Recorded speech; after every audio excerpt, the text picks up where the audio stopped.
Bon, ça, je vous pardonne si vous vous trompez. Par contre, à la fin de l'année, ça doit être maîtrisé. Vous arrivez en 4e, bam. Vous sortez ça à votre professeur de français qui sera en admiration. D'accord? Ok? Si ça se trouve, ce sera moi. Ben, je m'évanouirai de bonheur. Paf! Ah bah zut, on l'a perdu. On a peu l'occasion d'être spectateur du quotidien d'une classe. Brute, sans phare, fait de perfection et d'imperfection, de coups de génie et d'imprévus. Bienvenue dans Être prof, le podcast. Une série audio dans laquelle enseignantes et enseignants vous partagent leurs pratiques du quotidien, de la maternelle au lycée. Nous poussons la porte de la classe d'Amandine. Elle enseigne au collège de Cézelles, en Haute-Savoie. On découvre avec elle les rituels qu'elle utilise dans son cours de français. J'ai eu beaucoup d'admiration pour ma professeure d'allemand au collège. Donc c'est pour ça que pendant 2 ans, j'ai voulu faire prof d'allemand, mais je suis vraiment pas douée. Et j'aimais venir dans son cours et on voyait qu'elle était heureuse d'être là. Et alors que c'était quand même une langue difficile, elle arrivait toujours à trouver moyen de nous emmener avec elle et de nous faire progresser. Et je sais que je me suis longtemps identifiée à elle parce que c'était quelqu'un de bienveillant et en même temps on avait beaucoup de travail. Et voilà, je pense que c'est une des personnes qui m'ont le plus donné envie de faire ce travail. Alors, est-ce que tu sais la différence entre antonyme et synonyme? Alors vas-y, explique à Milo. Antonyme, c'est le sens inverse du mot. Et synonyme, c'est ce qui veut dire la même chose que le mot, mais pas forcément de la même chose. Très bien. Nous poussons la porte de la classe d'Amandine. Elle enseigne au collège de Cézelles, en Haute-Savoie, et vous la connaissez sûrement sur les réseaux sous le compte La légèreté des lettres. On découvre avec elle les rituels qu'elle utilise dans son cours de français. Bonjour Amandine. Bonjour. Ravie, vraiment ravie d'entrer dans ta classe. Ça me fait plaisir de vous accueillir. Alors, est-ce que tu nous dirais qui tu es? Allez, tu choisis la manière qui est la tienne. Une chanson, un livre, une poésie, ce que tu veux en fait. Alors pour me définir, ce serait peut-être Peter Pan, mais bon, ça a un côté un peu sombre que je n'ai pas, quoique. Bon, alors peut-être Peter Pan. J'essaye de regarder le monde avec des yeux d'enfant, de m'émerveiller de tout, d'un rayon de soleil, d'un sourire, je prends tout. Et je pense que c'est ce qui fait aussi ma personnalité de prof. J'aime être une enfant et ne pas être blasée partout. Et d'ailleurs, on te voit interrompre ton cours pour dire à tes élèves « Oh, mais regardez ce rayon de soleil !» Oui, parce qu'en fait, j'ai mis sur mes vitres, j'ai mis des petits suncatchers. Et c'est vrai que c'est comme à la maison. Hein. Et donc, en fait, suivant l'axe du soleil, parfois, ça fait des arcs-en-ciel sur les murs. Alors, je trouve ça beau. Donc, parfois, oui, on s'arrête et on regarde le ciel. On profite. Voilà. Mais très bien, dans ce monde de brutes, moi je dis merci voilà, Amandine.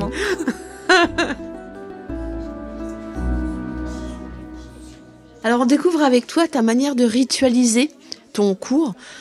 Je dis là, avoir assisté à ton cours, on est emmené dans un rythme comme ça.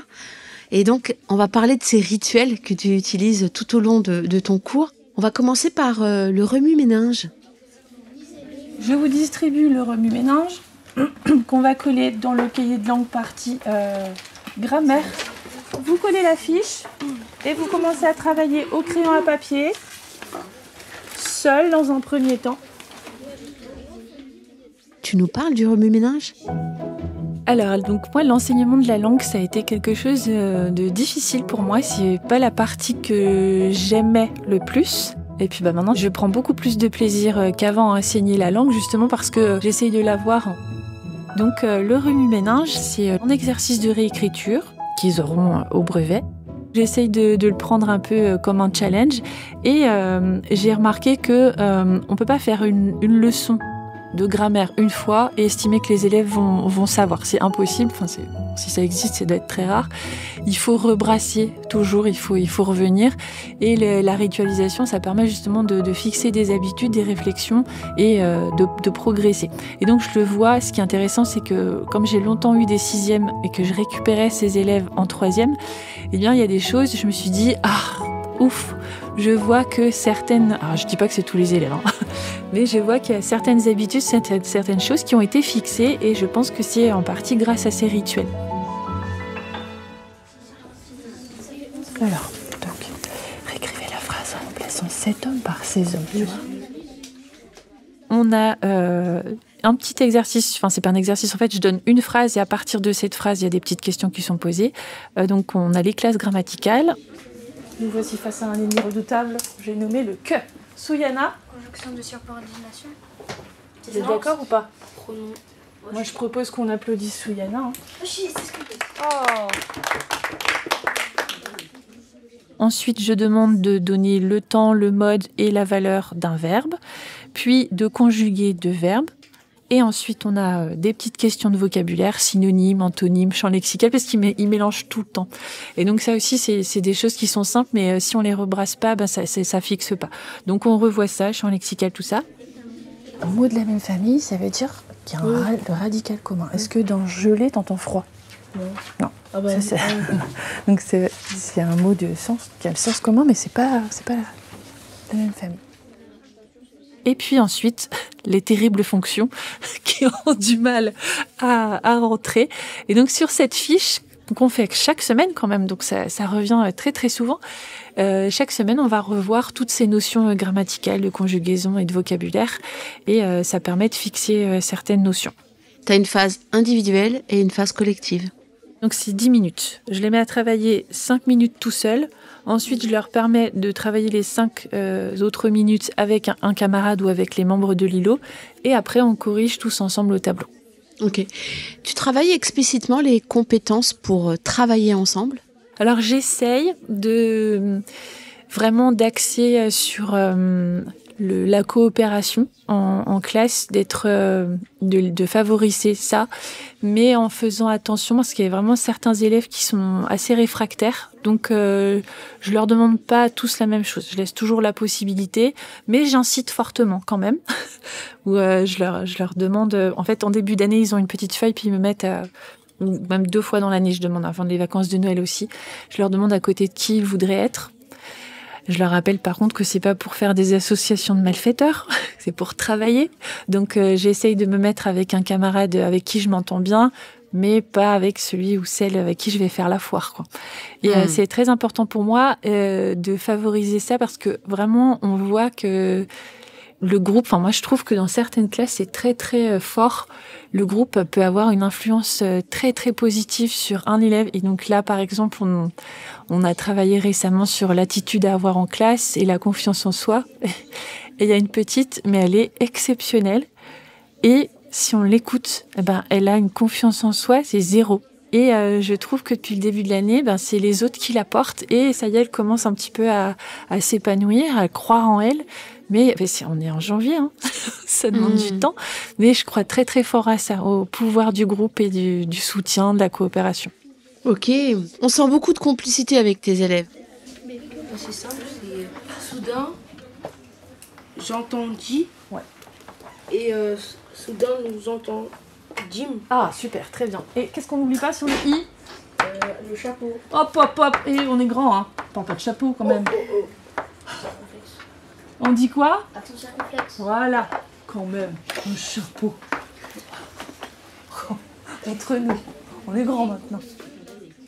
Et pour moi, ça fait partie de ces rituels. C'est des choses qui s'installent comme ça dans la relation. Tu parles à un moment de l'arbre de la conjugaison. Allez, raconte.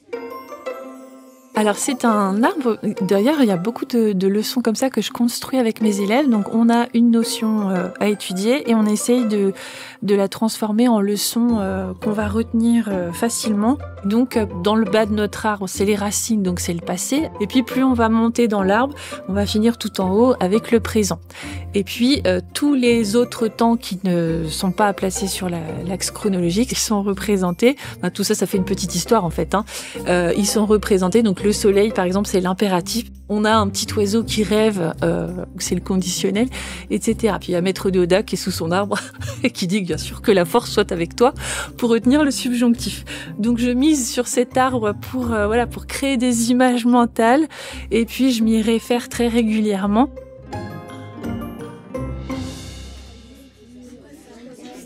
dans votre arbre. Le passé composé au milieu, le petit écureuil, c'est l'ami du présent. Et le plus que parfait, c'est dans les racines de l'arbre, c'est un vieux temps. C'est le temps qui est ami avec le passé simple et l'imparfait. Et du coup, Léane? Donc c'est le temps de l'écureuil.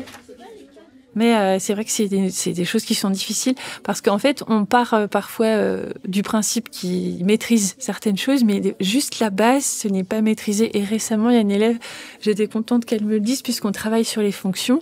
Et elle me dit, mais madame, vous parlez de la fonction sujet et du nom, mais moi, j'ai toujours pas compris ce que c'est qu'un nom. Bon, ouais, mais si elle me l'avait pas dit, j'aurais jamais su. Ouais, c'est clair. Et le fait qu'elle ose le dire...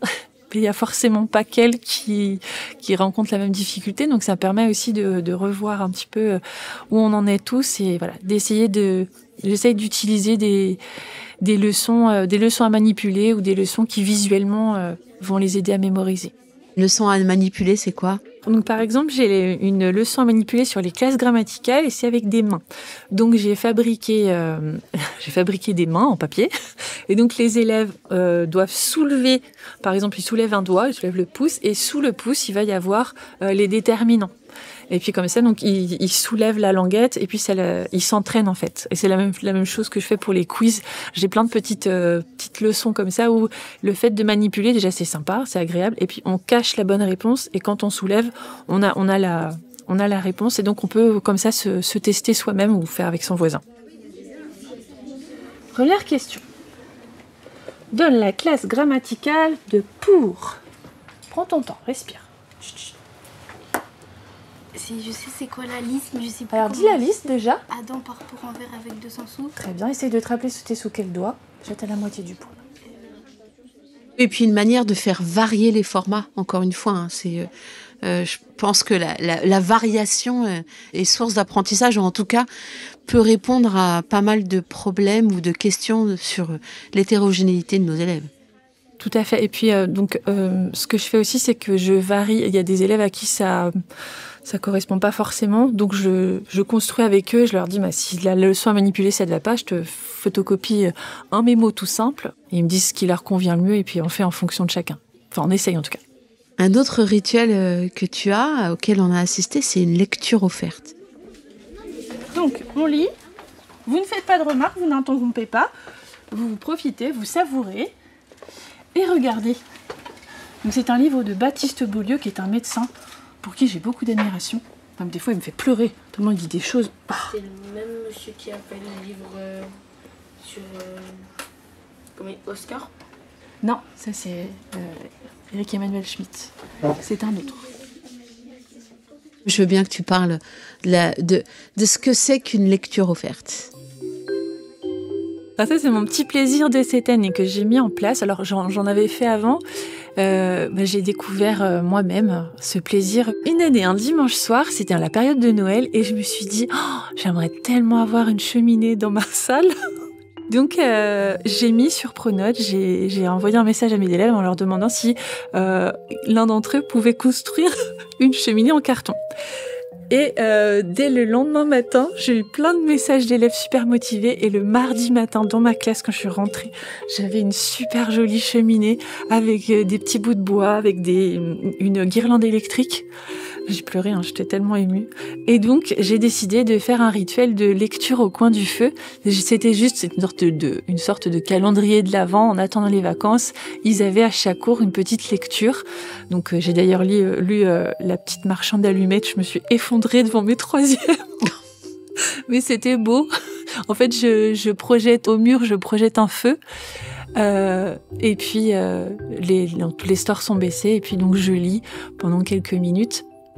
Et vraiment, j'ai trouvé que c'était une expérience extraordinaire. Il y avait quelque chose... Parce qu'on a beau dire ils sont grands, mais en fait, ils sont toujours petits. Et presque tous les enfants aiment qu'on leur raconte des histoires. Mais même les adultes, dis. C'est vrai. Et j'aime tellement ce moment où on partage. Et donc là, cette année, au lieu de faire le quart d'heure de lecture où ils ont leur livre Et puis Lise, j'ai décidé cette année que c'était moi qui allais un quart d'heure, enfin même des fois un peu plus d'un quart d'heure par semaine, je leur lis un texte. Alors là, cette année, j'ai commencé par Oscar et la Dame Rose et ça a été un super gros succès. Et en fait, ça les a beaucoup marqués. Et d'échanger sur cette lecture, c'est un livre qu'ils n'auraient pas forcément lu tout seuls. C'était super chouette. Avec les grands, on est en train de lire, les troisièmes, on est en train de lire Des souris et des hommes. Donc c'est une autre œuvre que j'aime beaucoup, j'aime énormément. La lecture, c'est tellement précieux et moi, je trouve qu'ils ont tellement de mal à lire. Quand on dit qu'on va lire un livre ou que je donne un livre à lire à la maison, c'est la souffrance absolue. Le livre, la lecture, c'est difficile pour eux. Donc j'ai envie d'installer cette notion de plaisir, aussi le plaisir de lire et le plaisir des mots. On a basculé avec les 5e sur des récits plus courts qui tiennent, que je peux lire en une seule fois. Et donc là aujourd'hui, Baptiste Beaulieu, j'ai vu que ça leur avait parlé. Je passe souvent mes vacances chez mes grands-parents. Quand j'étais tout petit, je les appelais Yaya et Papou. Et depuis, je les appelle comme ça. Ils habitent près de la gare, dans une maison avec des pommiers et un hamac. Yaya est douce et cuisine des merveilles. Elle ne parle pas beaucoup. On ne sait jamais à quoi elle pense. Papou, lui, il raconte tout le temps des blagues et des histoires. Il me fait rire. Mais les enfants ont parfois peur de lui à cause de la cicatrice qui lui barre le visage. Un jour, il m'a raconté d'où venait cette cicatrice. Cette trace, c'est mon histoire, et tout le monde en a une. Une trace ? Oui, tout le monde. Allez, viens, je vais te montrer. Les corps vont toujours avec une histoire. Et quand on se moque de quelqu'un à cause de son corps, parce qu'il est trop ceci ou pas assez cela, on se moque aussi de son histoire, que très souvent on ne connaît pas. Tu vois, j'ai pu enchaîner sur une séance d'écriture. À la manière de Baptiste Beaulieu, choisissez une personne ou un personnage. Donc ça peut être quelqu'un qui existe, ça peut être vous, ça peut être votre grand-père, votre sœur, votre frère, ou ça peut être un être fictif que vous inventez. C'est comme vous voulez, d'accord ? Vous allez décrire une de ses particularités physiques et raconter son histoire. Donc j'aime bien ça en fait, lier la lecture puis après l'écriture. Donc c'est un rituel qui me tient à cœur et que je n'abandonnerai jamais. Un autre petit rituel que tu as, à un moment tu parles des étoiles. Oui, donc là c'est avec une collègue orthopédagogue qu'on a travaillé sur ça. On a fait un petit week-end avec des collègues, on s'est invités et on a travaillé sur nos forces et nos fiertés, sur nous en tant qu'enseignants en fait, parce qu'on a plein de belles choses en nous, mais on a tendance un peu à se décourager ou à se dire je suis pas capable. Et du coup, je me suis dit que j'allais réinvestir cette activité qui avait vraiment eu beaucoup de succès et qui nous avait beaucoup apporté, la réinvestir avec mes élèves. Donc, ils ont une fiche avec plein d'étoiles et chaque étoile représente une force, une fierté, une qualité. Et donc, on a pris un petit peu le temps la première fois qu'on l'a utilisé. Ils ont des étoiles qui sont un petit peu grisées. Là, ils doivent se mettre eux-mêmes, trouver eux-mêmes leur force et leur fierté. Et puis, les autres étoiles, c'est les autres qui complètent. Donc, moi, évidemment, j'ai rempli quelques étoiles. Et régulièrement, ils ont la possibilité de lever la main et de donner un mot à un camarade pour remplir l'étoile. Donc là, je sais plus qui c'était aujourd'hui. Mais la dernière fois, par exemple, l'élève dont je parlais tout à l'heure, qui a vraiment pas confiance en elle, eh bien, elle a pris la parole, on parlait du statut de l'erreur, elle a parlé, et là, il y a sa camarade qui a levé la main, elle a dit « Madame, moi, je voudrais écrire dans l'étoile, je voudrais écrire qu'elle est courageuse, parce qu'elle a pris la parole et elle a dit toutes ses difficultés, et je trouve que c'est vraiment très courageux. » Alors hop, on a sorti la feuille, on a écrit courage, et petit à petit, ils ont leur fiche qui se remplit de jolies étoiles. Alors, je trouve ça chouette qu'ils aient chacun leur petite fiche avec leurs belles étoiles. Du coup, est-ce que tu as mis sur ta fiche la patience ?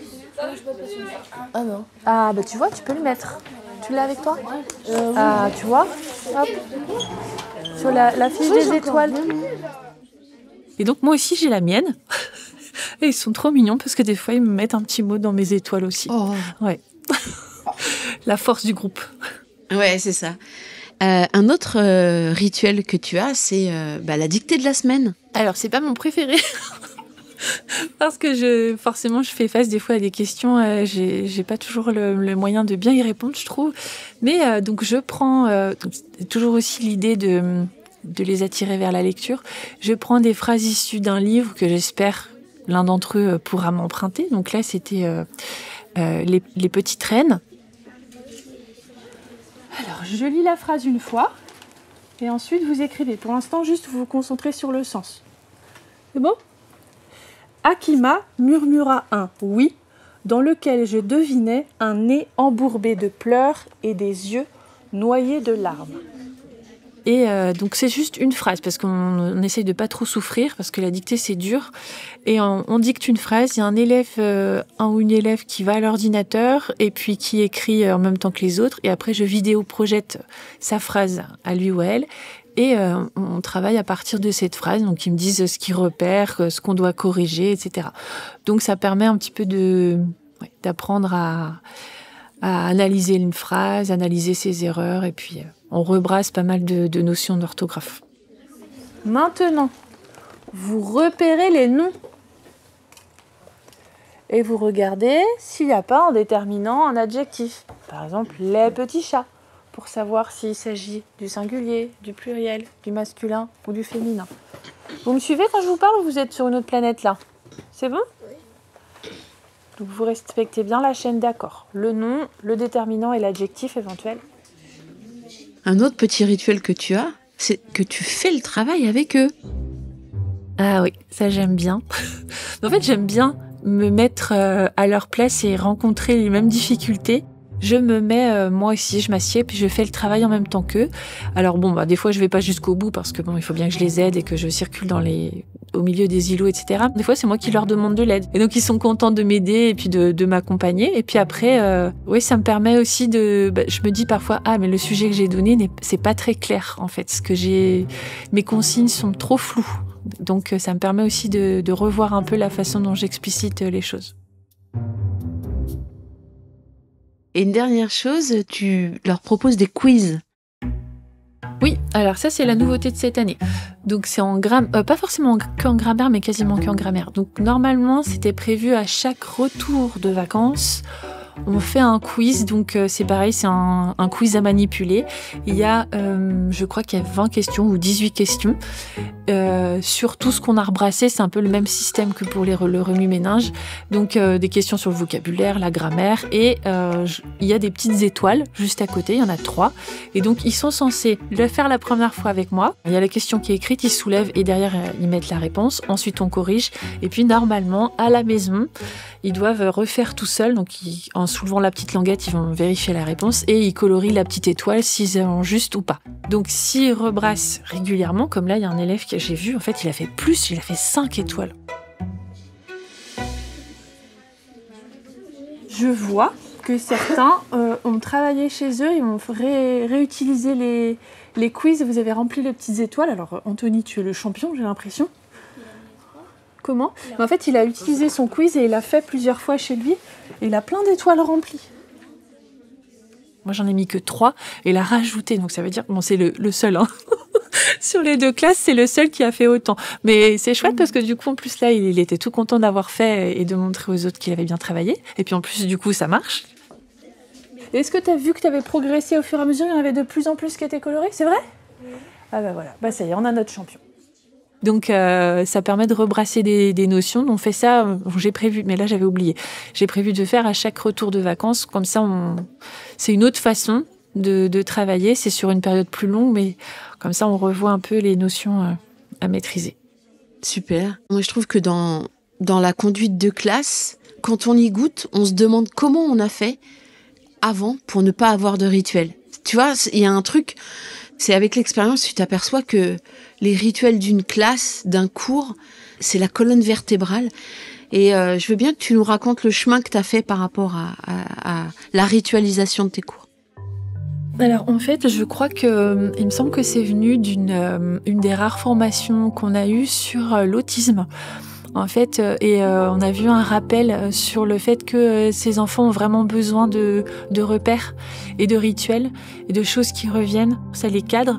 Et j'ai vraiment pris conscience de ça, de me dire, parce qu'on a tellement de choses à faire et on peut pas tout faire. C'est impossible.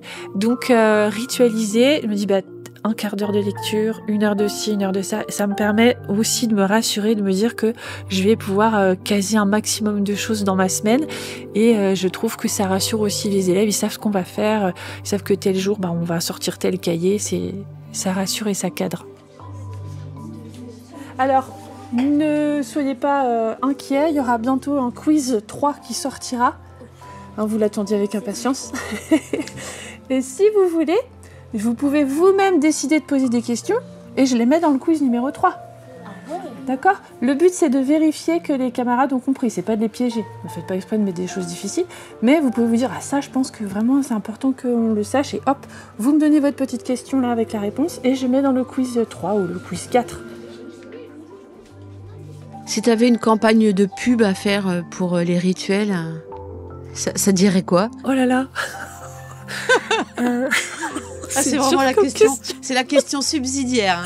Aïe aïe aïe. Ritualiser, c'est rassurer. C'est pourri ça. Je sais pas. Moi, ça me plaît. C'est très vrai, bien. bon. Merci beaucoup en tout cas. Avec plaisir.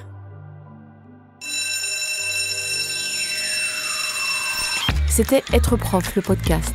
Une série audio animée par Nathalie Dreyfus, enregistrée par Yanis Dokuto, Théo Cancelli et Laurine Bonnefoy, montée par Jeanne-Marie Desnos, réalisée et mixée par Benjamin Masset et Yann Thierry, et produite par l'Acme Productions. Si vous avez envie d'approfondir le sujet, retrouvez plus de ressources sur êtreprof.fr.